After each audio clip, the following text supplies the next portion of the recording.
Eccoci, terza puntata di Che Calcio Che Fa su Lombardia TV. Stasera parleremo di calcio, però in una forma un po' più allargata, andando a toccare un settore che ovviamente deriva dalla passione, no? Che è quello dell'arte. Nel frattempo lo stato dell'arte invece del calcio ci dice che in questa settimana ci sono la prima partita, appunto venerdì, Italia della nazionale, l'Italia contro la Bosnia-Erzegovina, e lunedì invece la partita contro l'Armenia, a chiusura del famoso gironcino, dove l'Italia ormai è già qualificata dall'ultima partita che ha effettuato la nazionale di Mancini. Il calcio prende una pausa di riflessione, si lecca le ferite con alcuni giocatori che sono ai box e che dovrebbero rientrare settimana prossima. Penso per esempio all'Inter, che ha un po' di infortunati, alla Roma che ne ha tanti, penso allo stesso Cristiano Ronaldo della Juventus, che era un po' acciaccato ma sta facendo le partite, sta giocando le partite nella sua nazionale, appunto del Portogallo. In classifica la Juventus e l'Inter sono in una sorta di testa a testa, dove una supera l'altro e poi la giornata successiva viene riscavalcata. Abbiamo una sorpresa come il Cagliari che si attesta nelle primissime posizioni, abbiamo una Lazio che dà conferme, l'Atalanta che è interlocutore ma sempre in alto, la Roma che ha perso l'ultima partita. Insomma, ci sono tantissimi, diciamo, discorsi che riguardano il calcio, ma noi in questo momento li dobbiamo un po' congelare per ciò che riguarda il campionato e pensare a una puntata, chiamiamola così, interlocutoria, ma sarà una puntata veramente scoppiettante, molto divertente, perché le persone che vado a presentare sono persone di qualità, oltre ad essere anche molto simpatiche. Io ho un grandissimo piacere di averli qua in studio. Inizio subito dall'artista pop per eccellenza a livello internazionale italiano, lo scoprirete a poco, è la prima volta che viene qui a Che Calcio Che Fa, e ho il piacere di avere l'amico Max Papeschi. Ciao, buonasera a tutti. Eccolo, Max Papeschi. Poi entriamo nelle pieghe, perché sarà una sorta di rimpallo tra il mondo dell'arte e il mondo del calcio. Che Calcio Che Fa ovviamente non può non parlare di calcio, però sappiamo anche che Calcio Che Fa è una trasmissione che si allarga ad altri discorsi, quindi non rimaniamo bloccati sulle polemiche settimanali. D'altra parte un amico di Che Calcio Che Fa, che è venuto già in radio e anche nella passata stagione, è l'astrologo scrittore Luca Sartini. Buonasera, è un piacere essere qua. Ecco, visto che già tutte le tue belle carte lì davanti, quindi sei già pronto a lanciare le indicazioni, e tanta gente ascolterà indubbiamente cosa può capitare nei prossimi mesi, oppure in una congiuntura molto più allargata. Vediamo quello che capiterà, insomma, nei prossimi mesi e l'anno prossimo, a livello sia calcistico che lo stato dell'arte vero e proprio. Ricordo che la trasmissione viene trasmessa su Lombardia TV, vi do un attimo le frequenze, quindi canale 99 Lombardia, l'890 per il Lazio, il 219 per il Piemonte, 665 per la Liguria, l'890 per l'Emilia Romagna e il 674 per il Veneto. Ricordo inoltre che si può scaricare l'applicazione direttamente da Lombardia TV, dai famosi App Store, quindi è un'applicazione molto leggera, potete vederla sui vostri device, smartphone, iPad che avete. Ricordo inoltre, in ultimo, che Calcio Che Fa è un piccolo format che ha la TV, la radio, Silvia Music Radio, e il web con il sito www.silviamusicale.com. Va bene, alla prima papera l'abbiamo già fatta, allora invece abbiamo Max Papeschi, e quindi incominciamo a fare questo raffronto tra l'arte e il calcio. Vediamo la prima slide. Ecco, lo stato attuale è dell'arte. Qua abbiamo il Dog Balloon Dog, insomma, di Jeff Koons, e dall'altra parte l'ultimo pallone, vabbè, c'è una marca, vabbè, comunque è l'ultimo pallone del campionato di calcio della Serie A, quindi edizione 2019-2020. Allora, cosa ti viene in mente mettendo questi due mondi un po' a confronto, per quello che può essere che le tue conoscenze col calcio magari sono un po' relative? Ovviamente per l'arte credo che siano molto molto più profonde, poi allargano ovviamente una visione periferica che l'artista ha. Beh, allora, dell'arte, la grossa differenza, stavo pensando mentre vedevo l'immagine, fra il calcio e l'arte, secondo me, è che nel calcio il talento poi non lo puoi simulare più di tanto, nel senso che quando tu vai in campo alla fine se non segni, non giochi bene, perdi il pallone e alla fine non fai il risultato, si vede subito. Puoi andare avanti con i giornalisti che ti appoggiano, e con gli sponsor che c'è il risultato ma anche. alla fine alla quarta sconfitta e al 10° gol che ti mangi davanti alla porta o alla 10ª autorete che fai, non giochi più. O comunque passi a una categoria inferiore. Diciamo che è meritocratico. È molto più meritocratico lo sport. Il mondo dell'arte ha invece una serie di bidoni galattici che vengono portati a dei, adesso non mi va di far nomi, però che vengono pompati, montati e che si cantano e suonano le cose, ecco. Perché addirittura si fanno comprare dal proprio gallerista in asta i pezzi, quindi anche perfino la quotazione viene costruita a tavolino. È un po' una vecchia storia questa. È una vecchissima storia, e però secondo me la grossa differenza fra quello che è lo sport e il calcio nello specifico e quello che invece è un mondo dove dire se uno è più bravo o meno è molto più complicato. Quindi insomma c'è astrazione, dall'altra parte c'è un po' più di verità e di realtà. È anche vero che però anche vedendo il calcio, tu hai parlato di bidoni, però anche nel calcio ci sono tantissimi bidoni, quindi non è... Però viene fuori. Però viene fuori, però uno dice guarda, quelli sono dei cagnacci quando uno gioca a pallone. Insomma siamo già partiti col botto con questa prima affermazione da parte ovviamente di Max che riguarda ovviamente il suo settore, quindi insomma diciamo che i bidoni sono un po' dappertutto, è vero. Allora vediamo se l'astrazione, visto che qua abbiamo l'uomo delle stelle, se arrivato a un certo punto la considera in quanto tale, se è d'accordo diciamo con il pensiero di Max Papeschi. Sono d'accordo su un fatto, sia l'arte che l'astrologia anche, che soprattutto il calcio molto spesso sono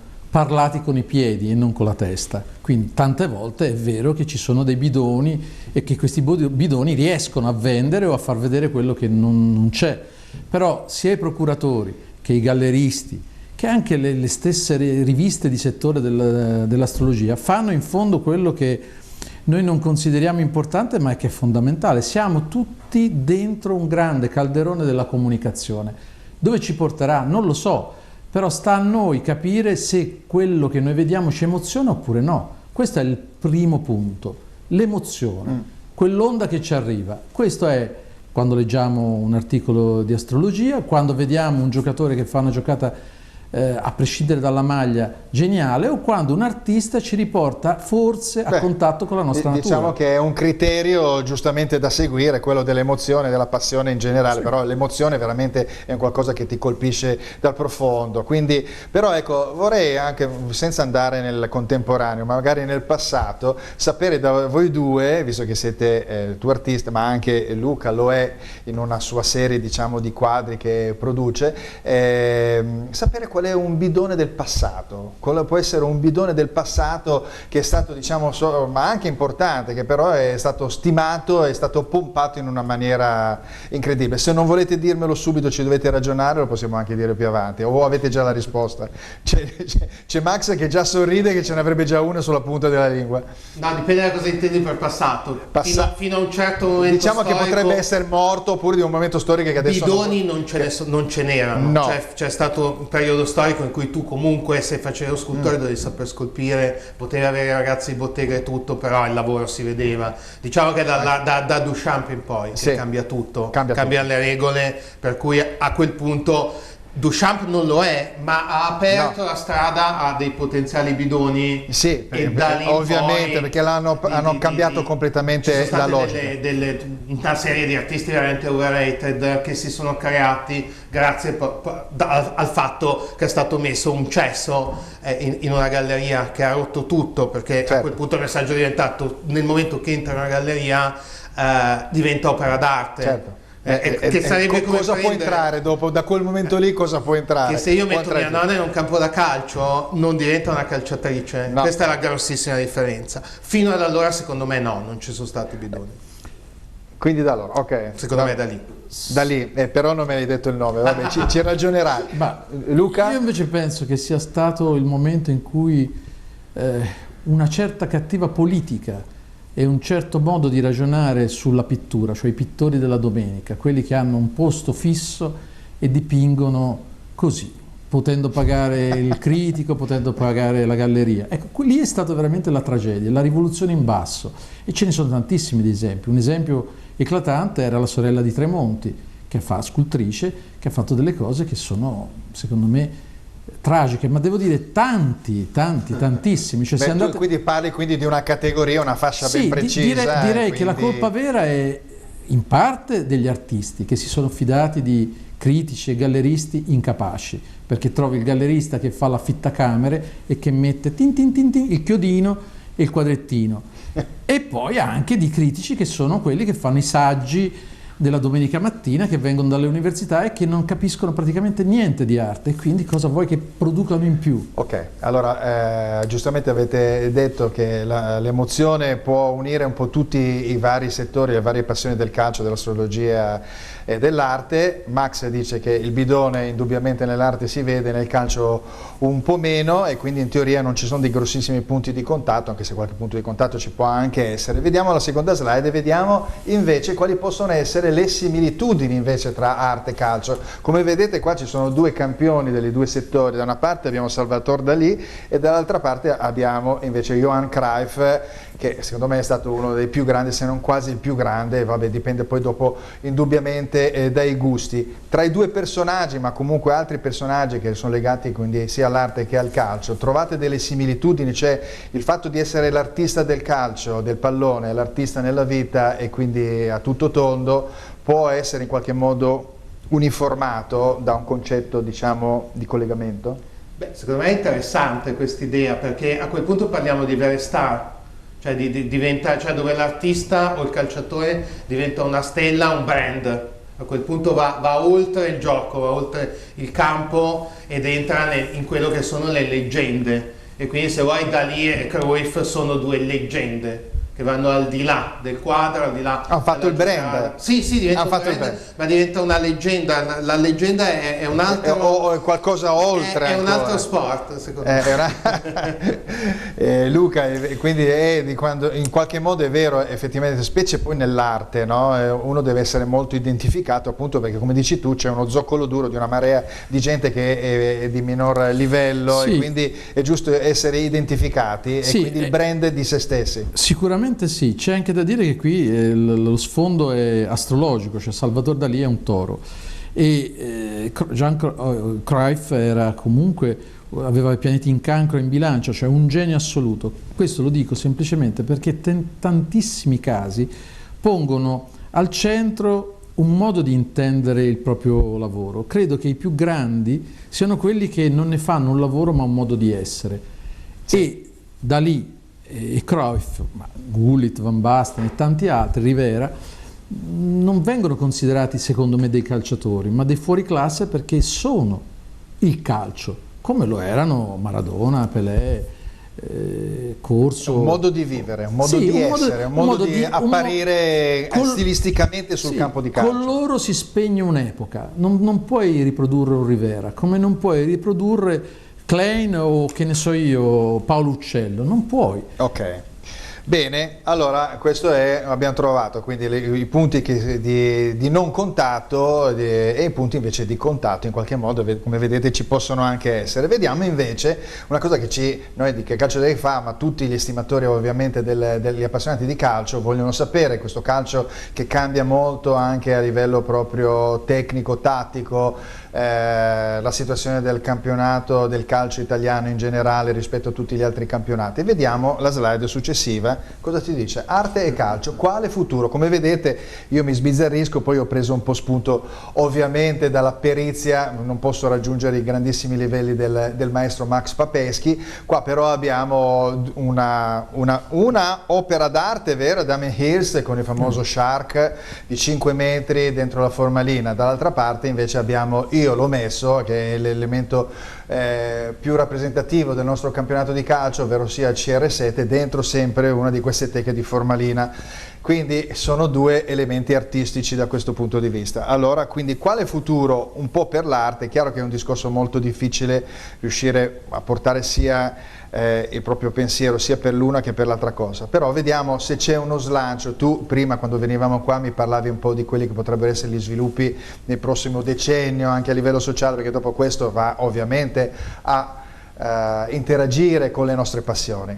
Rivedi qualcosa di quello che tu mi hai detto anche in questo? Nell'immagine vedo Ronaldo e lo squalo Damien Hirst è CR7 dell'arte contemporanea in questo momento, certo. Nel senso che è l'artista più costoso e quello dove c'è dietro un lavoro, proprio uno sbattimento che è l'equivalente degli allenamenti di Ronaldo, che sia Ronaldo, oltre ad avere un talento enorme. È un grandissimo, sì. Mi dicono tutti, anche gente che l'ha conosciuto, è un fissato che si sveglia la mattina alle 6. È un perfezionista. Cioè un perfezionista con un lavoro sistematico, per cui questa fabbrica di soldi non è creata per puro talento come erano magari i campioni del... Quindi anche Damien Hirst, c'è veramente tanta... Avete visto la mostra che ha fatto a Venezia, che è una mostra, è stato 10 anni a prepararla. Una mostra costruita da centinaia di ingegneri, tecnici, scultori. Quello con i colori, le specie di... dove ha fatto questo finto naufragio di una nave e tutti i pezzi sotto... ha preso Punta della Dogana e Palazzo Grassi. No. Quindi è andato da Pinot. Ha trovato una cifra folle che è una cifra equiparabile al costo di un giocatore di Serie A. Chi dice 50 milioni, chi dice di più. È un lavoro incredibile di ideazione, è la stessa pignoleria che se vuoi ci mette Cristiano Ronaldo nel prepararsi, cioè non è un talento puro lasciato alla fantasia come era. Cioè è talento o molta costruzione? Perché sì, ma anche costruire, cioè costruzione e talento tutte e due insieme. Beh, allora 10 anni a tirare su soldi. E questo è visionario, e però è anche organizzatore. È fantastico però, è il CR7. Hai ragione, quindi vabbè, insomma li ho uniti insieme, quindi tutto sommato ho fatto bene. Ci siano delle similitudini nell'essere dei numeri uno e nel lavorare tanto, non basarsi sul fatto sono talentuoso a posto così. Come Maradona è stato molto, l'ha messa sono talentuoso sul talento puro, e poi dopo invece il tipo delle mezzo Nebraska, cioè è diverso, certo, nel senso, è vero. C'è un lavoro. Luca, invece questo ragionamento riguardo lo stato dell'arte, quale futuro? Intanto partiamo da una solitudine. Il calcio è uno sport collettivo. La vera verticalità dell'artista è la solitudine di un compimento di tutto un processo di elaborazione. Damien Hirst, quando crea il suo teschio con i diamanti o quando mette lo squalo di fronte a noi, ci fa prendere coscienza di qualcosa che abbiamo sotto gli occhi e che quindi tendenzialmente, da buon gemelli, mostra la realtà e quello che manca alla realtà. Qual è la verità di quello che stiamo vedendo? Nel caso del calcio è una forma, secondo me, molto più complessa, cioè il vero artista, devo dire onestamente, è sicuramente il giocatore abile, il genio del pallone come può essere Maradona o Pelé, però adesso i veri artisti, devo dire la verità, sono gli allenatori, perché il movimento è un movimento teatrale. Tu scendi in campo e hai un'idea generale che però ottiene, secondo me, un risultato che molto spesso è un risultato che va ben oltre il talento singolo. Cioè, quando io vedo Guardiola so che è quello un modo di giocare di Guardiola, non è che... E invece se vedo che ne so io, Codra, per dire un autore milanese, albanese che ha vissuto a Milano, Ibrahim Codra, sì, che ho conosciuto da ragazzo, e vedo qualcosa che comunque ha un suo contesto specifico. Nel caso del calcio, secondo me, siamo molto più vicini a una forma quasi teatrale, drammatica. Però forse vi ho spostato io fuori argomento parlando di Damien Hirst e questo accostamento, ma come futuro, diciamo, un qualcosa anche con poche parole, anche che possono dire positivo, negativo, cosa potete dire, Luca? Beh, il futuro è il futuro del calcio e il futuro dell'arte, su questo non ci piove. Se io non possiamo morire senza vedere una bella partita e vedere non possiamo esistere, non possiamo esistere. Cioè, o vogliamo sopravvivere o vogliamo vivere. Se vogliamo vivere, l'arte e il calcio sono vita. Tutto il resto è questo mi piace come slogan, se vogliamo vivere l'arte e il calcio sono vita. Sentiamo Max, se ovviamente mi pare di sì. Non fa una piega, no? Non fa una piega. Perfettamente d'accordo. Bene, arte e calcio, beh, insomma, positivo. Speriamo che, diciamo, che chi governa spesso per il calcio, ovviamente, ma anche nella cultura in generale, che quindi bisogna cercare di dare, diciamo, più spazio in senso positivo a tutte le correnti, le possibilità, senza ammazzare solo per una questione prettamente economica, ovviamente, le nuove leve, tutti gli artisti che stanno crescendo sia in campo musicale, o letteratura, editoria, arte pura, e anche il calcio, che dopo in realtà diventa un po' un affare per pochi, con tante persone che però ci girano attorno, che questa è anche la cosa un po' negativa. Andiamo alla prossima slide. La satira contro il potere, qua è possibile utilizzarla anche nel calcio. Qua abbiamo un Max Papeschi dietro a un Mickey Mouse con la faccia di Trump, abbastanza inquietante, con le pistole, spara a destra e a manca, e quindi ovviamente rivolgo a te: se in qualche modo in questo momento storico che il calcio non naviga benissimo nel nostro paese, si può andare ad attaccare il calcio con la satira per far sì che in qualche modo vengano un po' a patti con il movimento, si cerchi di recuperare, diciamo, un po' di correttezza perlomeno. Potenzialmente è possibile, l'ha dimostrato l'NFL americano, dove durante Trump questi giocatori si inginocchiavano all'inno e quindi facevano effettivamente della politica, giocando anche sulla cosa.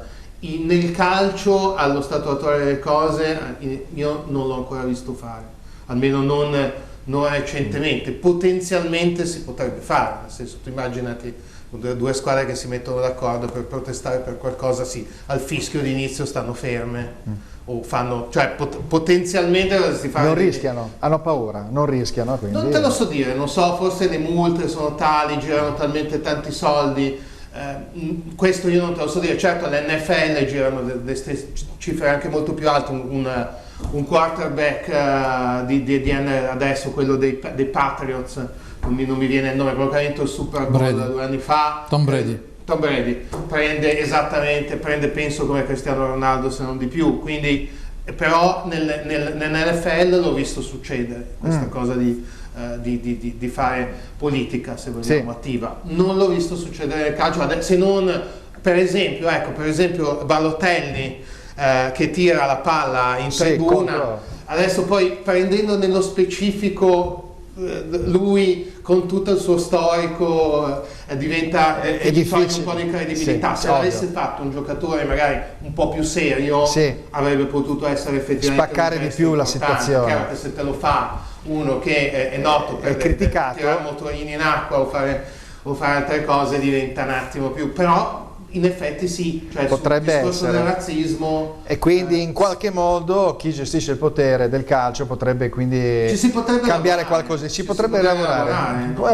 È un'idea, perché i giocatori della Lazio potrebbero perdere le partite apposta, per dire, però girano talmente tanti soldi che poi è molto difficile. Dopo si innesta un discorso anche specifico tra le società e il giocatore. Io fossi i giocatori della Lazio e che si vogliono togliere questa etichetta di fascisti e razzisti, farei il blackface, cioè mi presenterei in campo con le facce tutte pintate, come hanno già fatto, avevano già partita fatto così, per dire basta queste cazzate, basta con hai già anticipato il tema, hai già parlato, dopo ritorneremo, molto interessante, vedo che sei ben ferrato in materia. Vediamo invece Luca allora riguardo a questo. Devo dire la verità, per me il calcio appartiene come la Chiesa al sacro, quindi è difficilissimo che qualcuno tocchi la sacralità. L'unico che la toccava era Beppe Viola, poi Mura, insomma. Qual è il problema? Il problema è che tutti sono seri, fin troppo, sono seriosi, non si presentano in conferenza stampa. Io mi ricordo ancora la bellezza. O anche falsamente seriosi. Sì, anche falsamente, però pensiamo ai momenti di bellezza di tifosi storici che hanno cambiato veramente le sorti del nostro modo di sentire il calcio. Potremmo citarne tanti, di persone che hanno detto delle cose che erano intelligenti. Oggi secondo me al calcio manca l'intelligenza, nell'arte no, l'arte è la rappresentazione del ridicolo, da Hogarth in avanti, che ne so io, la merda d'artista di Manzoni, la pop art, cioè abbiamo così tanti stimoli e provocazioni che vanno oltre la realtà. Meno male, perché vuol dire che c'è la libertà totale di pensiero da quel punto di vista, mentre qua nel calcio no. E c'è anche da dire questo, che probabilmente io sono contento che l'arte vada oltre lo stimolo banale che abbiamo nella realtà. Cioè, se leggiamo un telegiornale, se leggiamo un giornale o vediamo un telegiornale, stiamo male, perché è talmente banale quello che viviamo, è talmente triste, talmente violento e tragico, che serve per forza l'arte. Come fai ad andare avanti? Il calcio è un mondo di sogni, però è un mondo di sogni appesantito, secondo me, dal fatto che comunque ognuno ha la sua chiesa, officia quando vuole e non accetta che gli altri fedeli si mischino con lui. Vabbè, quindi quasi entriamo nel discorso della cultura dello sport, specie nel calcio, quindi è un argomento, anche questo già quante volte ne abbiamo parlato qui a Che Calcio Che Fa. Prossimo contributo, altro argomento. Chi è il vero artista campione? Ne abbiamo forse anche un po' parlato, ho preso due esempi che rappresentano, forse abbiamo già dato anche un po' una risposta a questa, chi è il vero artista, che quindi ovviamente è quello che riesce a dare il diventare brand. Ovviamente qua abbiamo proprio l'esempio di Andy Warhol da una parte, dall'altra parte è che brand a livello calcistico con Messi. E allora a questo punto, visto che è superata questa slide, chi tra i due è stato più importante nella storia dell'arte e quello nella storia del calcio? Quindi velocissimamente rispondiamo allora a questa domanda: chi rispetto tra Andrew Warhol e Messi nel loro campo, nel proprio campo, diciamo, di appartenenza, è stato così fondamentale? Ma io, guarda, di calcio non ne so. Io penso già che la tua risposta... No, di calcio davvero non ne so abbastanza. Sì, però... Allora, Andy Warhol ha veramente cambiato, non tanto dal punto di vista artistico, cioè la roba che faceva lui c'era già. Sì. Diciamo la verità, sì. La pop art inglese era allo stesso livello di quella americana, però conta chi vince, chi porta a casa il risultato. Andy Warhol è la pop art, cioè quello che ha dato l'immagine. Messi non ha vinto un mondiale, che io sappia. No. Ecco, quindi secondo me è già uno che poi, per quel poco che mi ricordo, che in finale sta male e gioca a sottolivello. Non è, cioè Maradona secondo me è equivale a Andy Warhol, uno che poi è così bravo alla fine ti potrebbe essere in parte Messi, però appunto come dici tu non ha vinto il mondiale. Messi nel periodo del guardiolismo è il rappresentante proprio massimo, però poi esatto. Comunque alla fine uno ha aperto una strada, quell'altro è stato uno dei più bravi giocatori, ma non ce lo ricorderemo. Certo, ovvio. Com'è? Beh, ce lo ricorderemo, però non come allo stesso livello. Sei d'accordo, Luca? Sì, sono completamente d'accordo. Penso che comunque sia difficile fare questo paragone, perché nell'arte è un po' come dire, qui si cita ovviamente Andy Warhol, ma prendiamo Goya per fare un altro esempio. C'è tutta una vita. E la vita testimonia i cambiamenti e le scelte di una categoria di persone, di un momento di società e dell'individuo, quindi dell'artista. Nel caso del calciatore, secondo me è difficile, cioè puoi ricordare la partita che ti ha fatto sognare, però non sono mai vite esemplari, e quindi io rimango dell'idea che siano tutte e due ovviamente due grandi talenti, un'arte applicata, però l'arte è un gradino più su. Bene, vabbè, insomma, è chiaro che io ho accostato questi due mondi ovviamente perché ho il piacere di avervi qua in studio, ma è ovvio che devo in qualche modo declinarlo con il calcio. Andiamo avanti. Allora abbiamo parlato di artisti, chi è il vero artista, abbiamo parlato del calcio, abbiamo detto però gli artisti maledetti, perché gli artisti maledetti ce ne sono stati tantissimi dal punto di vista proprio prettamente artistico. A questo punto vi dico che qua abbiamo un George Best, abbiamo un Paul Gascoigne, un Eric Cantona, un Maradona che vince tutto però è un artista maledetto, poi uno più recente, lo vedete tutto tatuato, comprese anche i lombi, chiamiamoli così, come Zlatan Ibrahimovic, e poi un artista maledetto che è Balotelli, perché forse è un artista che non è riuscito, diciamo, a completare il suo processo di maturazione. Tante storie in questi giocatori come George Best, che ha lasciato veramente dei grandissimi rimpianti per la grandezza del giocatore, che si è bruciato veramente velocemente, come anche del resto anche Paul Gascoigne, però c'è un artista tipo Eric Cantona con una testa superiore proprio da uomo, in qualche modo. Ci sono delle differenze. Qual è quello su cui vorresti andare a colpire perché non ti piace come esempio e quello che invece vorresti celebrare, Max?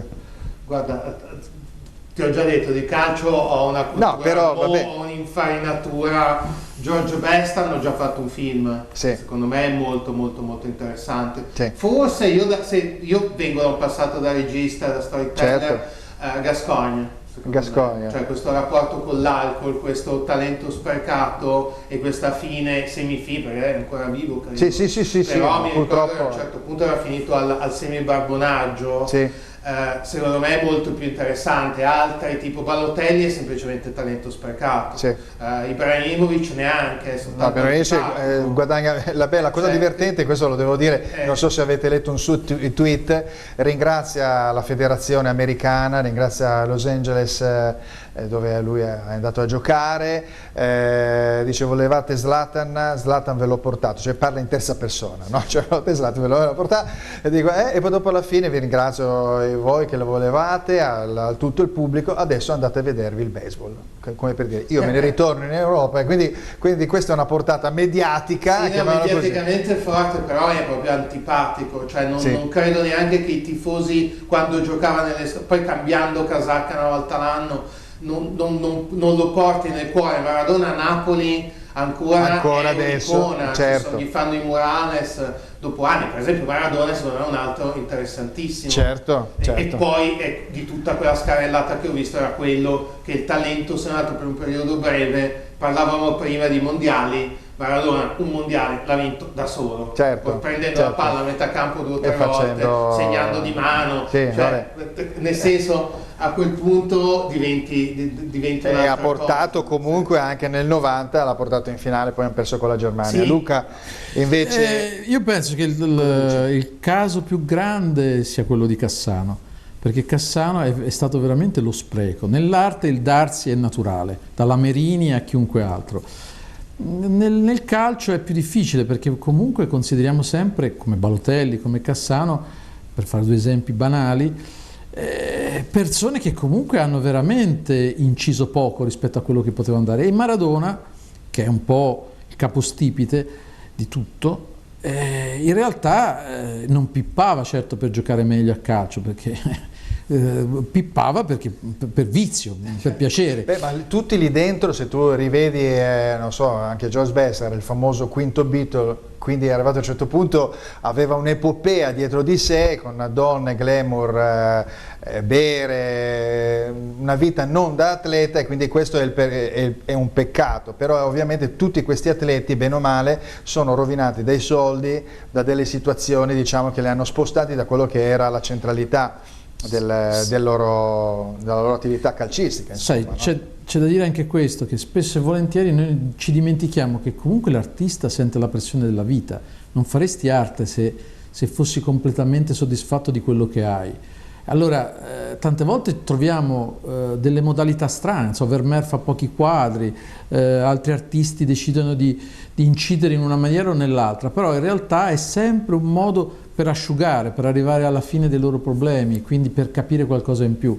Non ti so dire se gli sprechi siano di più nell'arte o nel calcio, secondo me ci sono in tutte e due, però credo che nel calcio siano più evidenti, perché poi i risultati sono catacombali. C'è un rammarico personale, tu magari li conosci un po' meno, però di questi giocatori che avreste voluto vedere, diciamo, con una fine differente. Vabbè, Ibrahimovic gioca ancora fino a 38 anni, quindi non è che è un giocatore che continua anzi a portare avanti il suo esempio, no? Però per esempio George Best, Gascogne, lo stesso Cantona che ha smesso un po' presto. C'è un giocatore o lo stesso Maradona, un giocatore che avreste voluto, diciamo... Allora, ci sono le grandi sfortune del calcio, perché non è soltanto il vizio. Un giocatore che avrei voluto vedere di più era Riva, ma che si ruppe come si ruppe. A 33 anni ha smesso praticamente ed era secondo me un simbolo e un mito. Certamente io credo che Cantona sia stato un giocatore, io ho sentito anche l'ultimo sproloquio suo, è un giocatore strano, un giocatore secondo me o sopravvalutato o sottovalutato, non riesco a capire esattamente in che fascia sia. Forse ha fatto molto più il personaggio che il calciatore. Sì, però aveva i numeri per fare qualcosa di più. E poi penso che anche Ibra, insomma, anche adesso io mi auguro da milanista non venga, perché non è la stagione, non ci sono gli astri apposta, abbiamo mille problemi, non venga il tema che dopo parliamo un po' non del venga a solleticare il nostro ego. Vabbè, vuoi aggiungere qualcosa, Max, riguardo a questi personaggi? No, direi di no. Diciamo l'unica cosa, la differenza è che un artista, finché non muore di overdose o di cerosia epatica, può andare avanti a creare anche utilizzando sostanze stupefacenti. Anzi, magari aiutano anche un po'. Quello non lo so, però devi saperle usare, sì, certo. usare, se no anche lì. Però mentre un atleta comunque ci può fare, cioè giocare la mattina dopo in hangover una partita di calcio è difficile che porti a grandi risultati. Questa secondo me è l'unica cosa. È vero. Sicuramente Schifano non avrebbe vinto il campionato del mondo di calcio. Va bene, su questa affermazione lasciamo un po' diamo la linea a due consigli, chiamiamoli così, per gli acquisti, e ovviamente ci rivediamo per la seconda parte di Che Calcio Che Fa.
Bene, riprendiamo Che Calcio Che Fa, abbiamo ancora qualche argomento un po' di natura artistica calcistica, andiamo avanti con la slide successiva, la numero 7, e vediamo, ecco, i calciatori del futuro saranno tutti uguali. Come vedete qua c'è un personaggio che piace molto a Max Papeschi, Kim Jong-un, dopo ne parleremo più ampiamente, perché insomma il talento sta in qualche modo svanendo, no? Perché i calciatori devono essere muscolari, devono fare più volte il campo di calcio, anche strutturalmente sono diventati molto più potenti, abituati alla resistenza e anche alla velocità, e soprattutto tatticamente devono fare determinati movimenti che quindi a livello di squadra vanno benissimo, però a livello proprio tecnico, personale, appunto individuale, invece perdono qualcosa, e lo sappiamo perché è difficile trovare delle partite dove ci sono veramente dei gesti tecnici non indifferenti. Quando capita è proprio un po' una mosca bianca.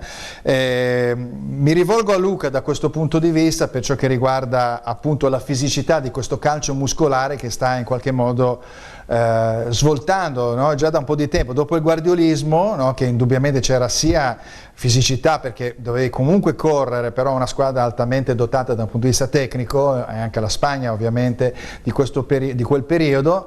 Adesso mi sembrano tutti veramente molto quadrate come squadre, molto muscolari. Sì, io non ho, devo dire, ho amato tantissimo Sacchi, ma non lo riamerei in questo momento, nel senso che ha fatto il suo tempo.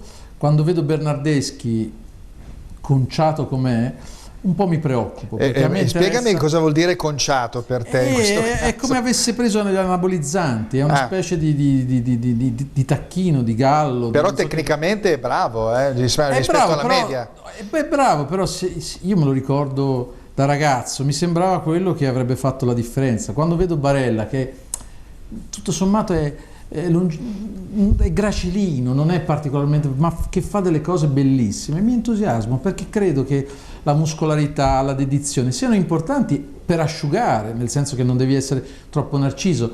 Forse l'arte ti permette di essere più narciso perché è una ricerca allo specchio di se stessi, però io credo che non è il football americano, cioè veramente bisogna ripartire dalle scuole di calcio dove si insegna a toccare la palla, dove tatticismo è intelligente, dove le strategie sono un po' più aperte all'individuo. Beh, una volta esistevano i famosi NAG, che erano appunto l'avviamento, l'addestramento al gioco del calcio, e i bambini dovevano fare determinate cose, anche abbastanza ripetitive, però quello ti davano i fondamentali. Adesso devono già a 8 anni già inquadrarsi, fare la diagonale di difesa e fare la sovrapposizione. Sentiamo invece Max ad aggiungere qualcosa a questo momento di calcio di là di Kim Jong-un.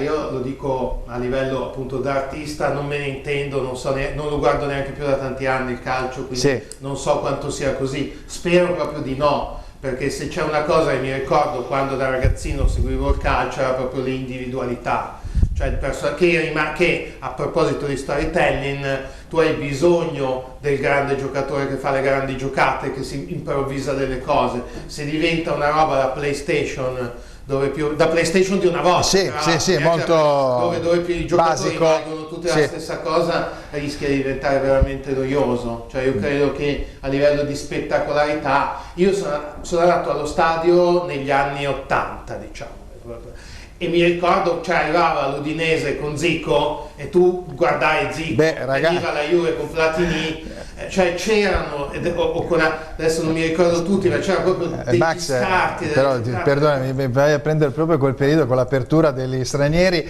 delle pugnalate che arrivano, perché c'era Zico l'Udinese, c'erano tutti i giocatori che andavano al Milan, ne sappiamo. C'era l'eroe, sì, insomma era un altro calcio. È come nell'assedio a Troia, se non c'hai Achille, capito? Non c'hai Patroclo, ma c'hai un esercito schierato, cioè anche dai greci in poi le battaglie raccontate da Omero hanno gli eroi. Se togli questa parte mitica dell'eroe, della cosa, poi sarà tutto storytelling, non importa, ma togli interesse. Beh, insomma, la storia, abbiamo bisogno di storie e di ascoltare i racconti dei personaggi che ti possono raccontare, questo in qualsiasi settore. Infatti dopo ne parleremo, perché è una cosa molto interessante questo argomento. Abbiamo parlato di tutti i personaggi uguali, no? In qualche modo nella slide precedente, vediamo la prossima. Ecco, allora Kim Jong-un, quindi Max, hai per caso su notizie, visto che questa è una tua opera che fa parte di una cavalcata di tantissime iniziative, dove forse lo slogan, diciamo, principale è The Leader is Present, è uno di questi, o Welcome in North Korea, no? Giusto? Sì. Che dopo alla fine, vabbè, c'è un video, c'è un gioco, il gioco è fenomenale, se dopo lo vuoi spiegare perché è troppo divertente. Insomma, c'è questa sorta di parodia nei confronti di questo dittatore che sta annichilendo una propria popolazione, perché ovviamente è un dittatore, e l'unico sistema per andare in qualche modo a scalzare, visto che dopo alla fine vediamo che Trump va a trovarlo, ci sono tutti questi accordi, queste situazioni, almeno lasciate alla gente comune la possibilità di poterlo sconfiggere in un settore che è quello dell'ironia e della provocazione. Ovviamente l'interprete maggiore e migliore da questo punto di vista è Max Papeschi. No, la risposta purtroppo è no. Noi siamo stati contattati dall'ambasciata della Corea del Sud invece, dalle testate sudcoreane, mentre dalla Corea del Nord ancora non c'è stato, forse meno male, forse. Beh, direi lasciamolo lì dov'è, lasciamolo lì. Beh, ma non è credo stiano guardando questo programma. No, vabbè, ma diciamo che non sarei molto onorato di questo. Comunque, se un feedback da questo punto di vista, quindi non l'hai ricevuto che qualcuno si è infastidito su un discorso del genere, no? Non lo possiamo sapere, perché poi lì non usano internet a livello di popolo, certo. E se lo usano a livello di servizi segreti, sicuramente a livello di servizi segreti, certo, vabbè. Sono al corrente, come lo sono i giornali. Beh, basta fare una ricerca su internet. Certo, no, e la Corea del Sud invece, ma era un po' compiaciuta oppure no? Vabbè, era. Dipende, alcuni giornali sì, alcuni personaggi sì, altri un po' meno, perché comunque la Corea del Nord è un paese, adesso sarebbe una discussione troppo lunga. Sì. Ma resta un po' un parente scomodo, per cui non sempre si ha voglia di andare troppo avendo un confine. Io sono stato a Seul hanno anche tanta voglia di non. Lasciali lì e basta. Hanno altri problemi. Certo. È uno dei paesi più arrivisti e più una lotta sociale più tesa. Beh, con tutta la parte elettronica, informatica di crescita anche come paese, che sta crescendo tantissimo, hanno già degli altri obiettivi. Vabbè, però a questo punto qua, per la gente che magari conosce un po' meno questa suite di situazioni, mandiamo in onda questo filmatino.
Vabbè, insomma, un applauso ipotetico da parte nostra te lo diamo, insomma, indubbiamente, perché è un atto comunque di coraggio e comunque fa piacere vedere questa deriva nei confronti suoi che è di rottura. Luca, cosa ne dici? Ma tu? Io dico intanto che non so se sia più dittatore lui o l'Abramovic, ma questo sarebbe un discorso polemico. Scherzo, devo dire che ha molto coraggio e ha molto fiuto, perché le cose che si vedono vanno al di là dell'esistente. Noi nel calcio abbiamo avuto Gaucci che chiamava il figlio di Gheddafi al Perugia e fu già un momento molto particolare, e abbiamo avuto Pasolini e Carmelo Bene che, uno tifoso del Bologna e l'altro della Roma, parlavano in maniera artistica, politica, sociale, culturale del calcio. Ci mancano questi artisti, ci mancano questi autori. Secondo me Max concilia un po' quella parte di silenzio, perché nessun politico farebbe niente del genere, quindi diciamolo, l'arte si assume delle responsabilità che la politica che altri non possono prendere, quindi non vuole neanche minimamente toccare. Un applauso, lo salutiamo, quindi Kim Jong-un, e basta, quindi sì, salutiamolo. Stiamo attenti, perché salutandolo forse ci taglia le mani, perché non siamo proprio integrati nel suo mondo, visto che la seconda fila, la sua famosa seconda fila, viene sempre azzerata. Vabbè, insomma, è una situazione molto difficile, d'altronde ci sono tantissimi paesi e d'altronde anche tu sei legato a Amnesty International, quindi è ovvio che c'è tutto un discorso dietro e che quindi speriamo che in qualche modo ci possa essere, diciamo, uno sconvolgimento in quel paese dove veramente la libertà è ridotta ai minimi termini. Siamo arrivati invece al contributo numero 10 e quindi abbiamo il nostro momento Mondadori Bookstore, Giuseppe Mazzini 48, via Giuseppe Mazzini 48 a Crema, e c'è questa rassegna Parole e Musica che si terrà appunto nella giornata di domani in qualche modo a Crema, con il primo appuntamento che è appunto con Max Papeschi. Sono 15 anni dalla fondazione della libreria del bookstore Mondadori a Crema, e quindi ci sono tantissime serate, 10 sono con gli ospiti di Che Calcio Che Fa, che andranno a presentare i propri libri alla Mondadori alle ore 18, e poi ci sono invece delle serate al giovedì alle ore 21, serate musicali di musica classica molto interessanti, più una serata di teatro con Luigi Ottoni che sarà a dicembre, adesso mi sfugge un attimo la data. Abbiamo questa collaborazione che quindi ci tiene anche il Calcio Che Fa a mostrare dei prodotti editoriali, così in qualche modo, visto che noi comunque abbiamo tantissimi scrittori, giornalisti che scrivono e vengono qui anche a parlare di calcio, ma non solo di calcio, le due proposte sono Dr. Sleep di Stephen King, eccolo qua, che è praticamente il proseguo di Shining, quindi la parte luccicante Shining che colpisce appunto le coscienze, è un horror thriller, insomma, in stile Stephen King, quindi faranno un film probabilmente da questo punto di vista, quindi aspettiamo. L'hanno già fatto. L'hanno già fatto, brutta notizia. Ok, ecco. E poi ecco, dall'altra parte invece abbiamo Michela Murgia e Chiara Tagliaferri con Morgana, ovvero sia Storie di ragazze che tua madre non approverebbe.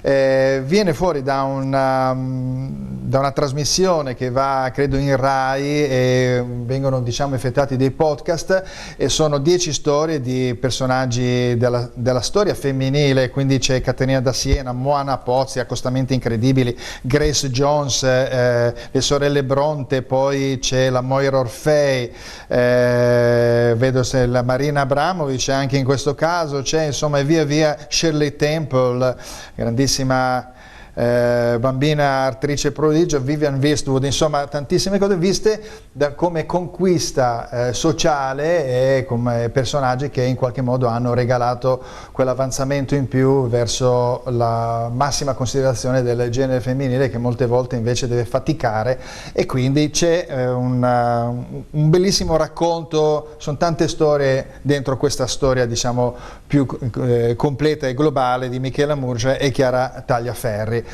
Quindi vi ricordo la rassegna a Parole e Musica a Mondadori Bookstore di in via Giuseppe Mazzini 48 a Crema, quindi ogni giovedì c'è un evento, in linea di massima quasi ogni giovedì, andate a recuperare il dépliant con tutta la programmazione.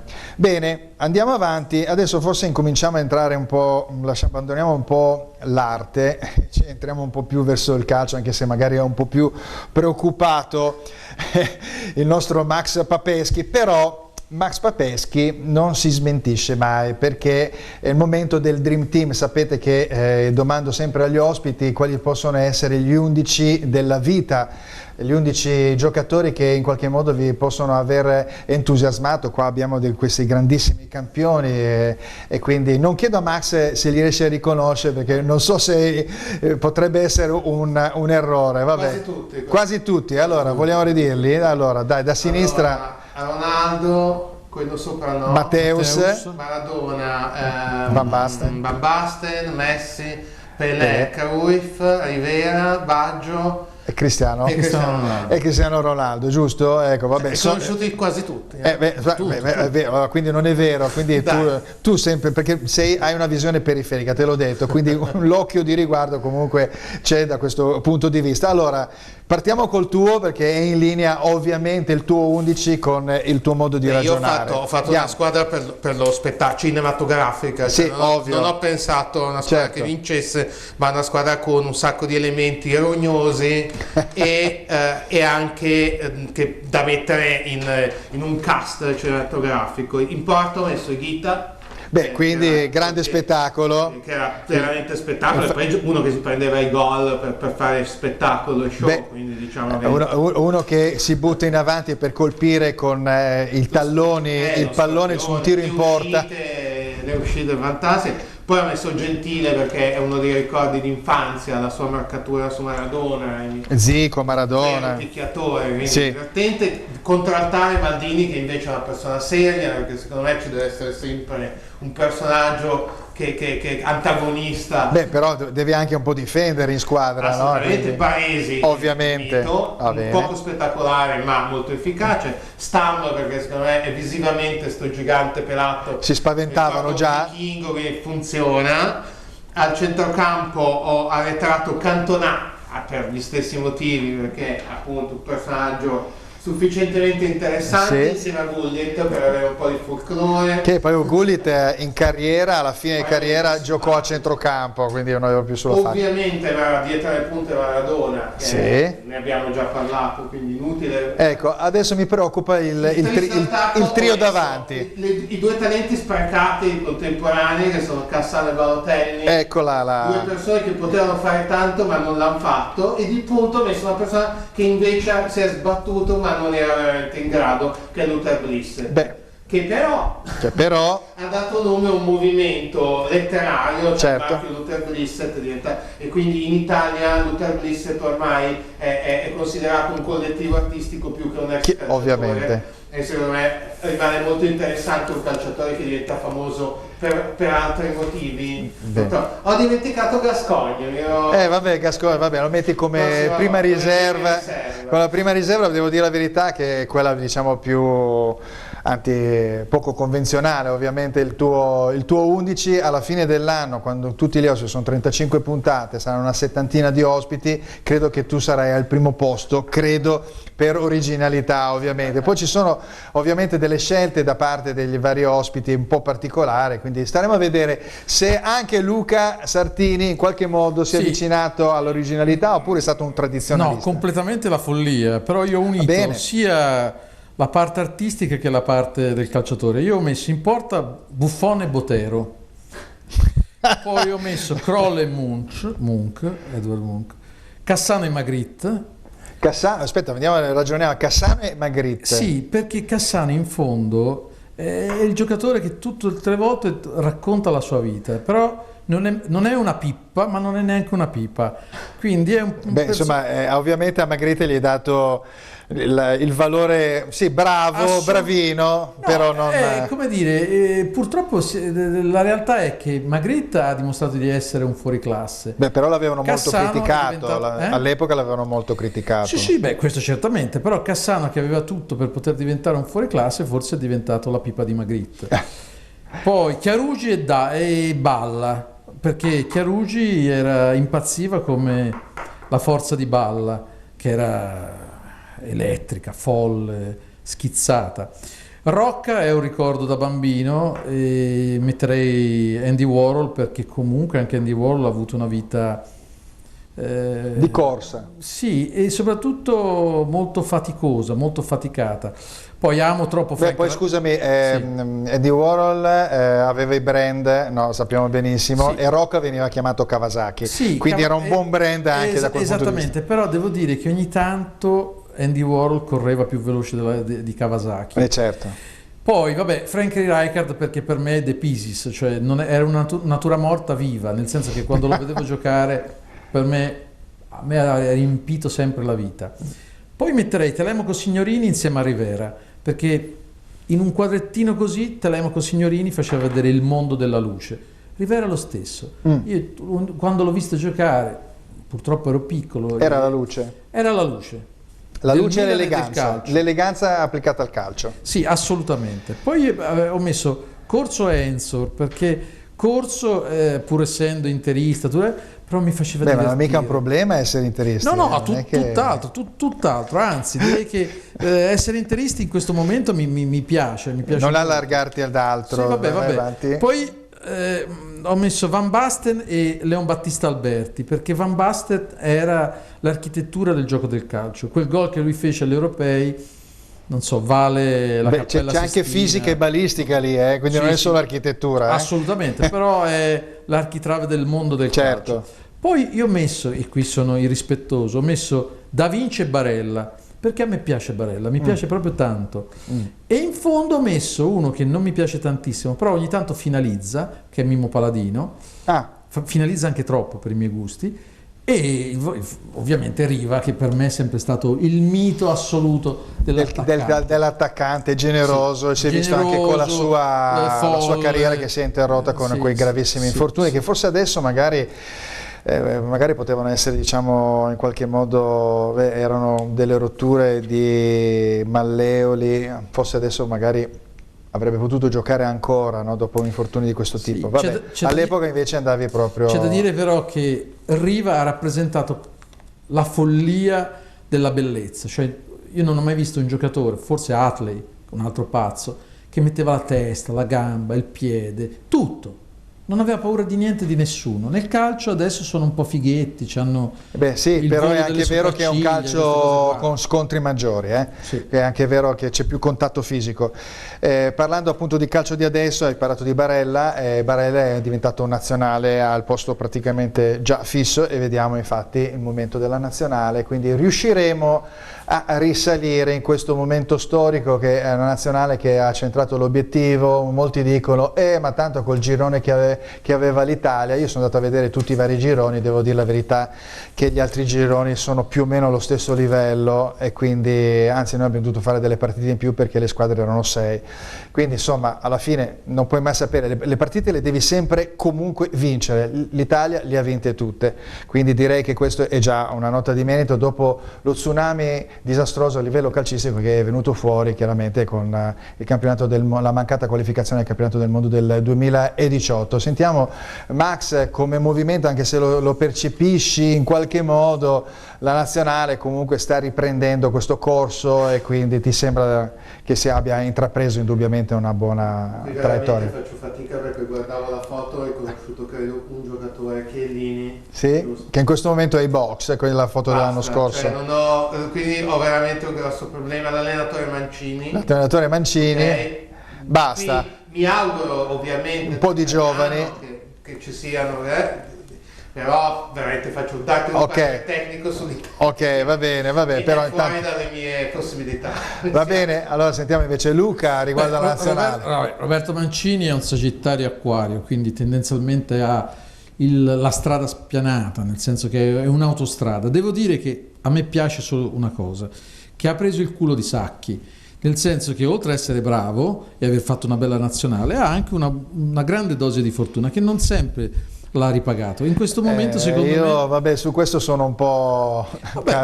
Caro Luca, io credo che la patata bollente di Ventura non è stata presa da nessuno e l'ha lasciata a Ventura e quindi sì, ovviamente in quel momento lì, no? Luca, giusto? Quindi... Sì, è vero, questo è vero, però devo dire onestamente che potrebbe dare seguito a questa cosa facendo finalmente sognare i tifosi italiani, quindi io spero molto in questa nazionale con tutta la parte terra che lui ha, perché è un perfezionista, perché ha fiuto e perché è anche una persona che comunque se non viene attaccato in maniera subdola sa portare un ottimismo e una gioia che è mancata per molto tempo alla nazionale italiana. Ci vuole gioia, ci vuole ottimismo. Sì, questo è vero, anche perché poi la nazionale deve andare a giocare magari su piazze dove magari arriva poche volte, quindi lì riempie lo stadio, c'è quindi un coinvolgimento anche proprio nel territorio da questo punto di vista, altrimenti giocano sempre a Roma, a Milano, insomma le grandi città, invece è giusto portare la nazionale, quindi c'è stata abbastanza una discreta rotazione da questo punto di vista, quindi anche perché poi io li chiamo calciopatici, cioè sono quelli del lunedì, che praticamente la partita si è vinto la propria squadra, il lunedì è meraviglioso, si è perso, sono tutti mogi, quindi direi che bisogna cercare di raggiungere il giusto equilibrio, perché si tratta sempre di uno sport e prendere le giuste distanze da quelle situazioni. È ovvio che non qualificarsi a un campionato del mondo ha rappresentato un fatto storico, è successo solo meno male, 2 volte nella vita della nazionale, quindi vabbè, è capitato adesso un po' per dabbenaggine, un po' per sfortuna, un po' per colpe ripartite fra i giocatori e Ventura, che insomma sì, anche i calciatori hanno delle colpe, non solo l'allenatore, certo, il calciatore, perché tutti ti dicono ma l'allenatore conta il 10%, il 15%, contava. Però è anche vero che da un punto di vista, diciamo, contano i giocatori che vanno in campo, e se i giocatori vanno in campo e sono o cotti o pensano ad altro, vabbè, insomma, però è un bisogna vecchio riconoscere discorso. che Mancini è stato bravo. Sì.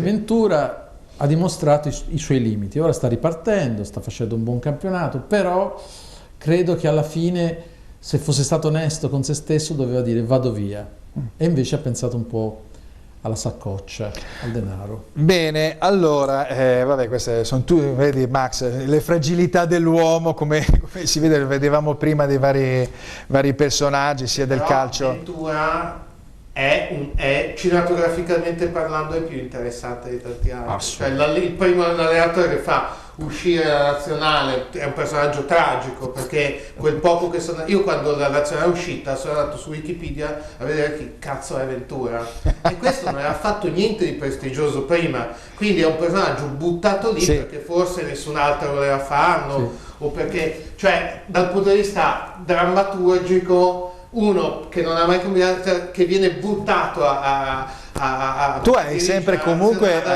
nazionale, secondo me è interessante. Hai sempre una visione ovviamente teatrale, quindi certo. Tutto deve per forza essere ricondotto a un'immagine, a una suggestione di immagine e di racconto, perché è chiaro che la cosa deve reggere. Se lo puoi mettere in tragedia, in commedia, a seconda, però è questo messo lì che ricorda tanti politici. Cioè, io credo che sia stato più il Macbeth comunque.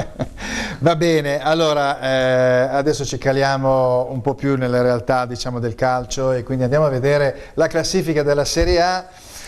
Quindi allora vediamo che in azzurro sono quelli della zona Champions, c'è il famoso testa a testa Juventus-Inter, poi abbiamo la Lazio e il Cagliari, che il Cagliari ha raggiunto questa quarta posizione, prima ne parlava appunto Luca Sartini riguardo a questo, l'Atalanta che ha pareggiato l'ultima partita contro la Sampdoria, la Roma che invece ha perso, e quindi sono attestate nella zona Europa League a 22 punti, poi dopo il Napoli che ha una maretta interna, è inspiegabile questo momento difficile della squadra che doveva essere l'antagonista numero 1 della Juventus, è scivolata in settima posizione a 19 punti, e poi abbiamo un novero di squadre che si alternano dal Parma alla Fiorentina al Verona che ha perso con l'Inter, però è la prima difesa del campionato, l'Udinese a 14 punti, poi abbiamo il Bologna, il Milan a 11, poi il Torino, no, il Milan scusate è a 13, qua c'è un errore, vabbè, il Torino a 14, il Sassuolo a 13, il Lecce a 10 e il Genoa a 9.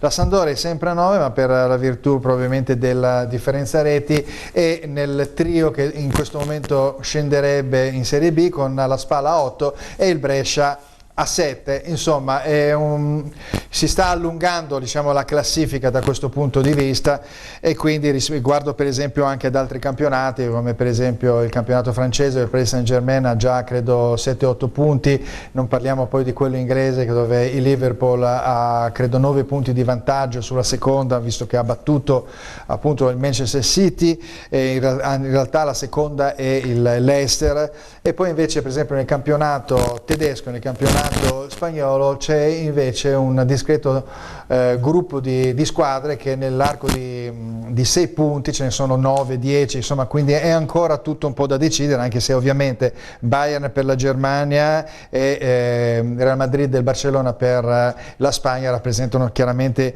i punti di riferimento. Vediamo invece in questo momento il turno successivo, poi ne parleremo anche la prossima puntata di Che Calcio Che Fa, ma è solo per fare una piccola anticipazione. Vediamo che queste sono le partite che ci saranno appunto il weekend, non questo l'altro.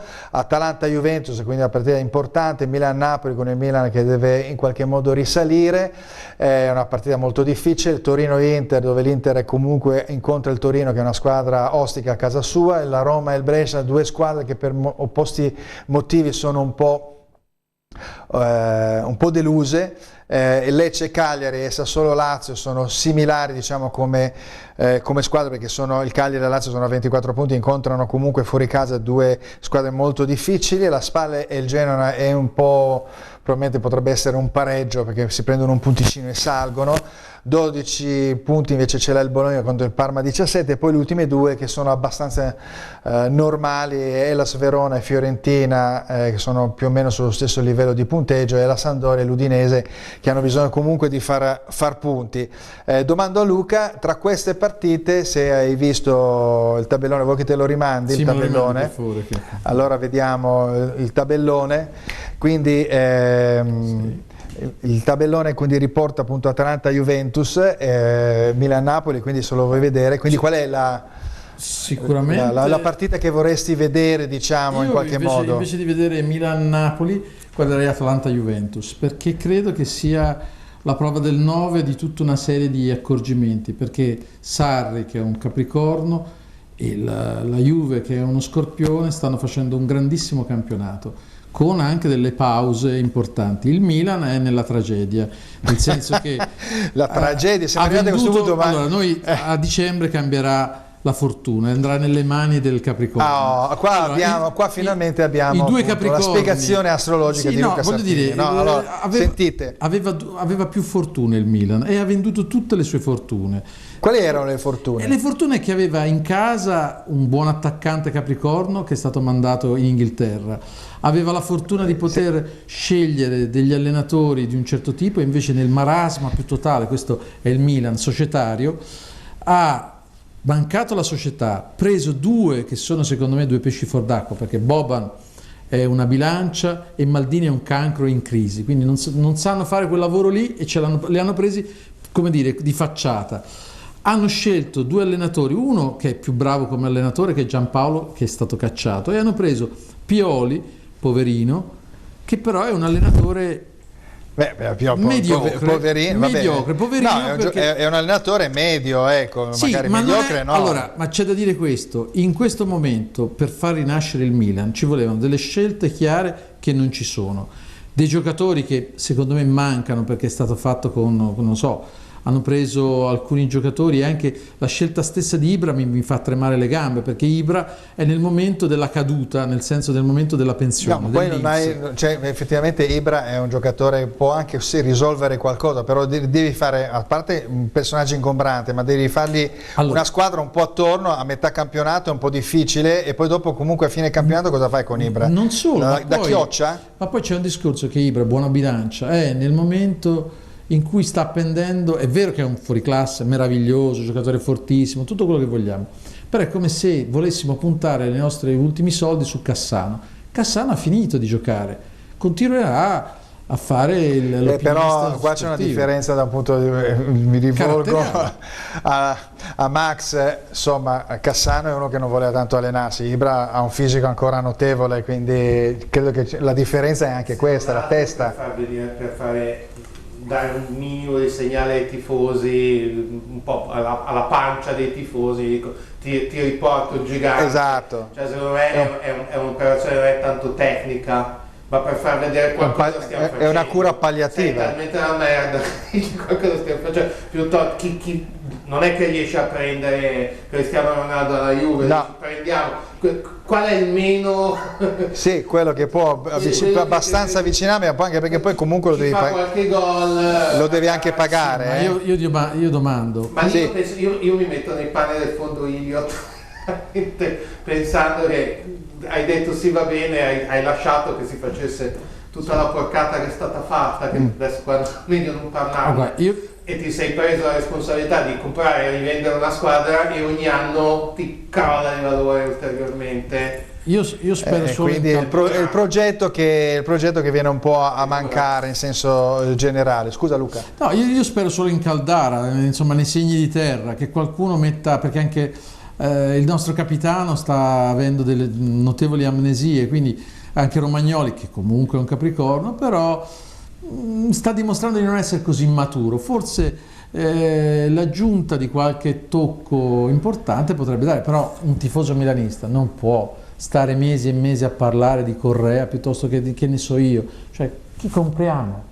Veramente, mi sembra di essere la Lucchese. Forse a questo punto qua, come dicevi tu, era giusto proseguire, però lì bisogna essere chiari. Poi bisognava proseguire, avere la forza di proseguire con un progetto. Secondo me bisognava perdere e proseguire con Giampaolo, cercare però all'inizio del processo Giampaolo di comprare qualche giocatore, perché in realtà Giampaolo dicono è stato accontentato. Sono stati presi dei giocatori, sì, ma sono stati accontentati. Se noi andiamo a vedere chi erano i procuratori, come sono stati presi, qual era il Milan. Attenzione, questa è un'accusa grave, Ma secondo me sì, perché purtroppo adesso le squadre di calcio le fanno i procuratori, certo. Questa è la verità, tristissima verità. E il Milan, che non ha soldi, raccatta quello che gli arriva. Il problema è quello, cioè tutta questa discussione, però il problema è che non hanno, cioè il fondo Elliott se ne vuole liberare col minor danno possibile, quindi non è che è lì per costruire una squadra. Ecco, siamo arrivati è lì per vendere una roba che non sembra una fregatura.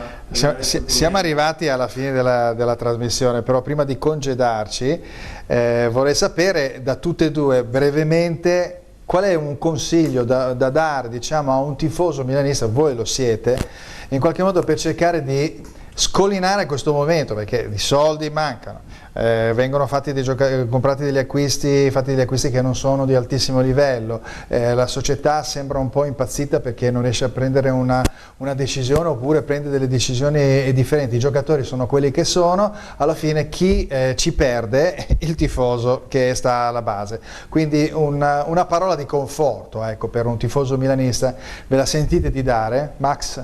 Io penso che comunque, visto che poi ci sono in ballo un sacco di soldi, alla fine entro un paio d'anni in un modo o nell'altro, ragazzi, i soldi li ha messi, cioè una consolazione, sei la squadra di una città che va come un treno, quindi certo.